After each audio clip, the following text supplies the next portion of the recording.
Olá, gente. Então, após a leitura que nós fizemos dos textos da última aula, e da canção também, nós vamos agora à correção das atividades.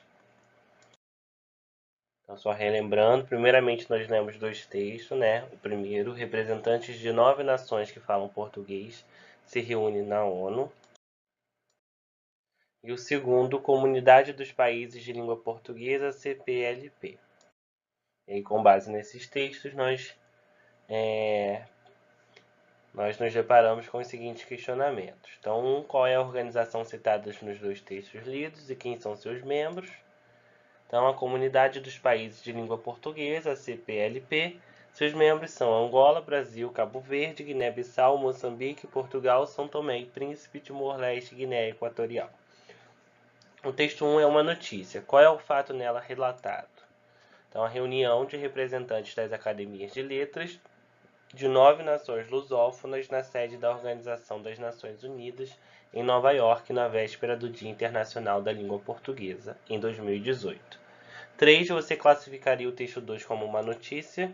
Justifique. Então, o texto 2 ele não é uma notícia, a forma em que ele está escrito, e foi desenvolvido, ele é um texto expositivo. Então, ele vai explicar o que é o CPLP. Então, não é uma notícia. 4. No segundo parágrafo do texto 1, o autor da notícia pergunta o significado de algumas palavras, o que elas significam e em que parte do texto você obteve resposta. Então, Crechel, amor, candando, abraço e morabeza, qualidade de receber com amabilidade as pessoas. A resposta encontra-se na fala reproduzida da doutora Vera Duarte, da Academia Cabo-Verdiana de Letras. 5. Porque não é comum o uso dessas palavras no Brasil, apesar de presentes no cotidiano de outros países lusófonos. Então, aqui é uma resposta pessoal, vai da percepção de cada um, mas a gente pode levar em consideração essa falta de intercâmbio entre esses países lusófonos, ou seja, a troca, de convívio, de diálogo. Então, muitas vezes algumas palavras de outros países que falam a língua portuguesa são diferentes exatamente por causa disso. E o entendimento também não acontece porque não tem esse contato, não tem esse convívio. Qual país, na época em que o texto 1 foi publicado, pretendia ser um dos membros do Conselho de Segurança da ONU? O nosso amado Brasil, É possível relacionar a declaração de Domício Proença Filho, ex-presidente da Academia Brasileira de Letras, com os objetivos do Instituto Internacional de Língua Portuguesa, da CPLP?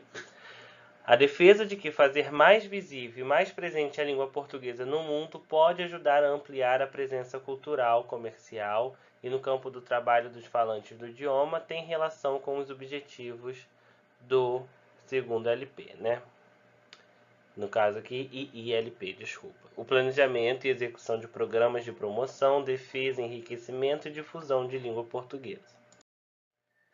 E aí depois, nós fizemos a leitura, não conseguimos ouvir a música, Coro das Velhas, de Zé Cabaleiro e Zeca Godinho.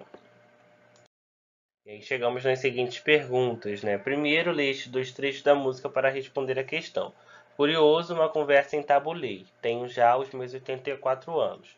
Então aqui, era pra gente relacionar, qual personagem ali da canção se relaciona, essa fala, se relacionava e explicar como a gente conseguiu identificar isso. Então, a primeira é dita pelo narrador personagem, que conta a história, e a segunda é a fala de Adozinha, a senhora. Então, é possível reconhecer essa troca de falantes porque o narrador indica que se trata de uma fala citada em Disse.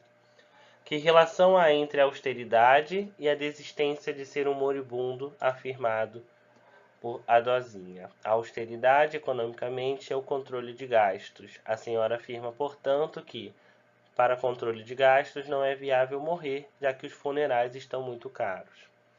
3. Porque a Adozinha vê necessidade de defender-se da acusação de rabugenta e como ela faz? A Dozinha vê necessidade de defender-se da acusação de rabugenta porque estava reclamando da situação econômica e podia ser taxada com essa característica. Para defender-se, ela afirma que não se queixa por ela, até porque, em seu ponto de vista, logo acabará por falecer, então ela reclama pelos que ficarão.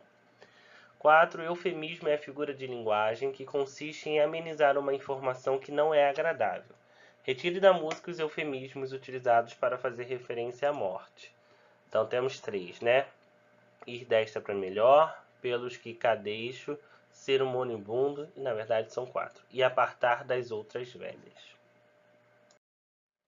5, em sua opinião, que significa estar andando com a cabeça entre as orelhas. Então aqui, né, andando com a cabeça entre as orelhas, tem essa resignação e conformismo em meio a situações não agradáveis, ou seja, tem que aceitar. 6, a omissão das vogais em para e para o, resultando em pra e pro. É uma variedade de pronúncia restrita ao português europeu. Então, não, né? A omissão das vogais, embora seja mais comum na fala do português europeu, nos casos de para e para o também ocorre no português brasileiro, né, em situações informais. Eu fui para casa de fulano, ele deu isso pro pai dele. 7. Seria comum uma senhora no Brasil, em uma conversa informal, dizer chamo minha dozinha?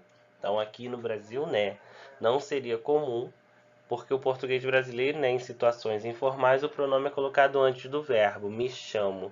Então aqui a gente teria, né, um caso de ênclise e não de próclise. 8.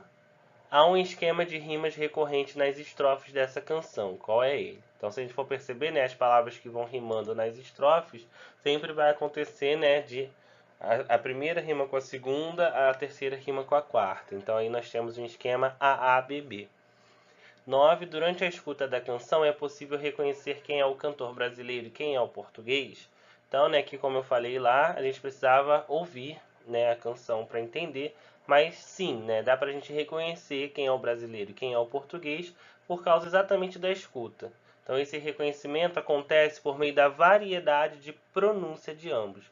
O cantor europeu omite mais vogais, pronuncia o S com chiado, e o R isolado em início de palavra e em final da sílaba com TEP.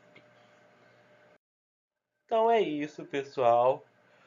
Na próxima aula, iremos ver um pouquinho mais sobre a questão das canções dos países lusófonos, ok? Então até lá e um abraço.